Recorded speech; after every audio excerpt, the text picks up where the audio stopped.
Kita sering bicara soal masa depan, tentang bonus demografi, tentang Indonesia emas.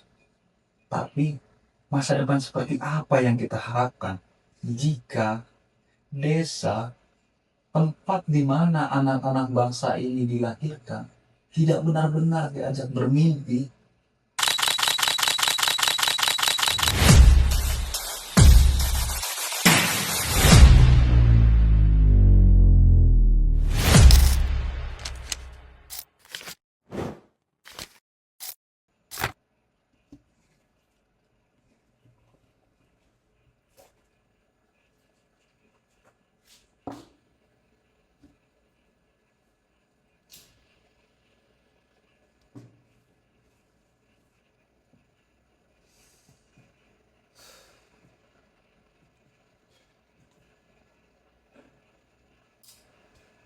Halo teman-teman, kembali lagi bersama saya, Katalisator dari Desa Pispa Project.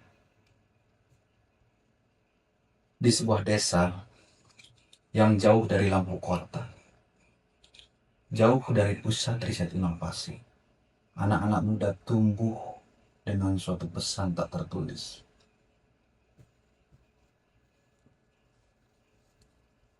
Hidup kita akan begini-begini saja, ya, tidak akan lebih. Namun, bukan karena kita tidak mampu, tapi karena batasan itu diwariskan. Akses yang sempit, ketimpangan pendidikan, dan jarak yang terasa mustahil antara kita dengan dunia sains, teknologi, dan perubahan masa depan.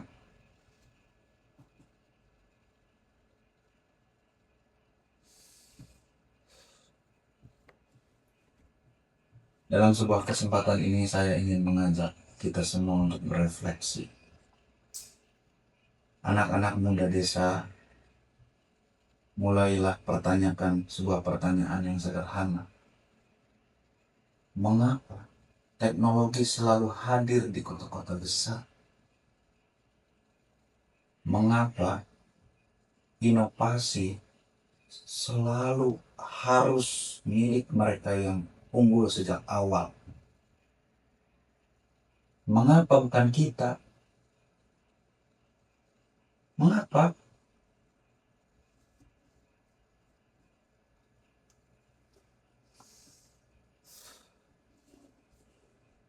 Kita sering bicara soal masa depan, tentang bonus demografi, tentang Indonesia emas. Tapi masa depan seperti apa yang kita harapkan jika desa, tempat di mana anak-anak bangsa ini dilahirkan, tidak benar-benar diajak bermimpi?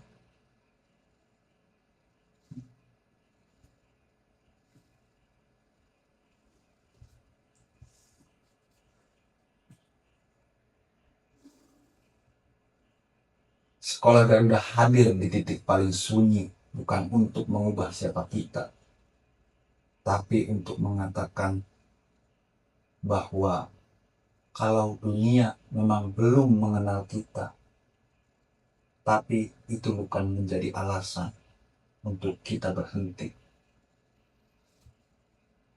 Di sekolah Garuda, di sana, di ruang belajar-belajarnya, akan ada sesuatu yang besar terjadi. Anak-anak yang dulunya tidak pernah bermain dengan laboratorium, kini mereka mulai bersentuhan dengan ide dan eksperimen. Mereka yang dulunya takut pada rumus akan menemukan keindahan di balik logika. STEM, Science, Teknologi, Engineering, Matematik, di sana tidak diajarkan sebagai mata pelajaran, ia diajarkan sebagai harapan. Ia diajarkan untuk menembus ketertinggalan dan sebagai bahasa agar anak-anak desa mulai bisa berbicara di panggung dunia.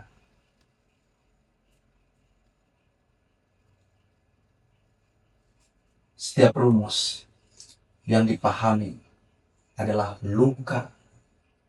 Setiap eksperimen yang gagal adalah bukti bahwa mereka mulai mendapatkan hak untuk mencoba. Ada air mata di balik layar laptop pertama,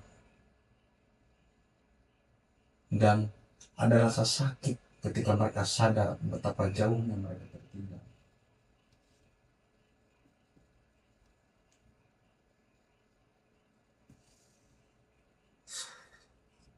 Tapi ada keheningan panjang yang membuat kita sadar bahwa sebenarnya kita tidak tertinggal, hanya saja dunia yang abai.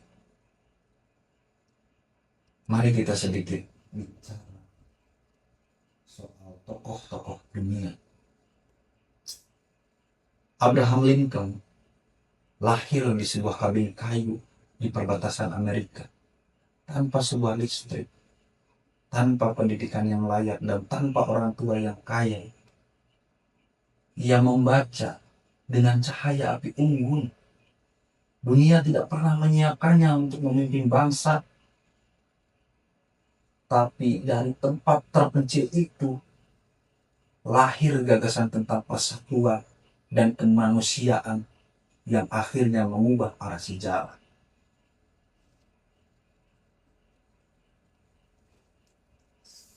Teman-teman, Marie Curie datang dari desa kecil di Polandia yang terjajah, belajar dengan segala keterbatasan, dan dilarang mengenyam pendidikan tinggi karena ia adalah perempuan. Lalu, ia meninggalkan kampung halamannya dengan membawa satu hal: rasa lapar akan ilmu pengetahuan. Pikirannya hampir dilupakan, tapi dari keterasingan itulah lahir penemuan yang menyelamatkan jutaan nyawa.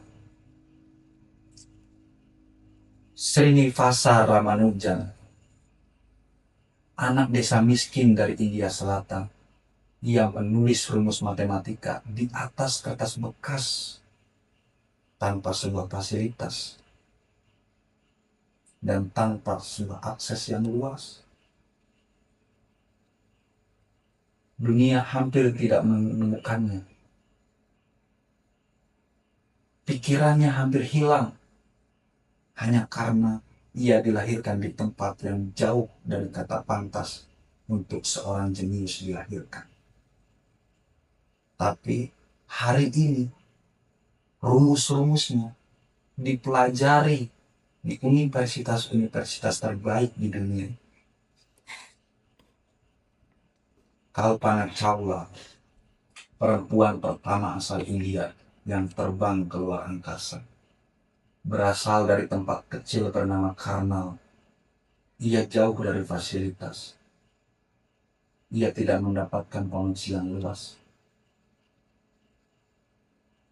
Ia menatap langit dari atap rumahnya, bukan dari gedung riset NASA, namun langit mendengarnya.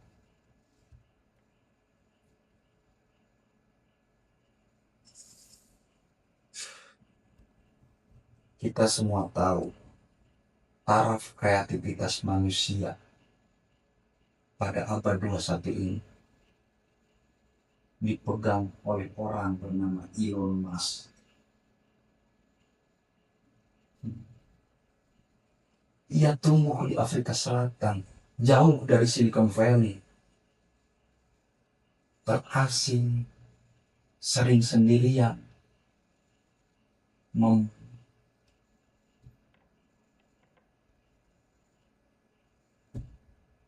terlalu menyentuh saya menceritakan tentang dia. Dia menghiasi masa kecilnya dengan membaca buku dan ditemani oleh komputer tua. Tidak ada yang menyangka satu orang pun di muka bumi ini bahwa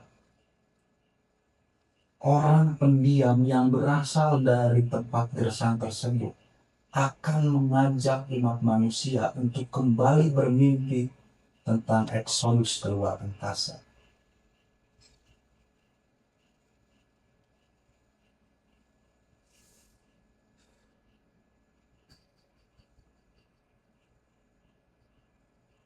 teman-teman, saya hanya satu dari 280 juta warga Indonesia. Saya katalisator Desa Bispa Project, ingin mengajak anak-anak desa agar bisa mulai bermimpi lebih tinggi. Dan cara satu-satunya agar itu semua terjadi adalah mendekatkan kurikulum STEM, mendekatkan bahasa-bahasa STEM. Dan saya yakin pendampingan yang dilakukan oleh Desa Bispa Project agar anak-anak desa bisa lolos masuk standar kualifikasi sekolah Garuda, itu adalah langkah awal agar anak-anak desa bisa mulai menatap langit seperti halnya Kalpana Chaula, agar anak-anak desa bisa mulai merubah arah sejarah seperti Abraham Lincoln, agar anak-anak desa bisa menemukan sebuah penemuan dan sebuah rumus seperti halnya Marie Curie dan Srinivasa Ramanujan. Mungkin saya ingin menutup video ini dengan satu kalimat atau suatu istilah. Jika kalian dilahirkan di desa yang peta dunia tidak pernah peduli, mulailah menulisnya. Sekian, sampai bertemu di video selanjutnya. Stay hungry, stay foolish. See you.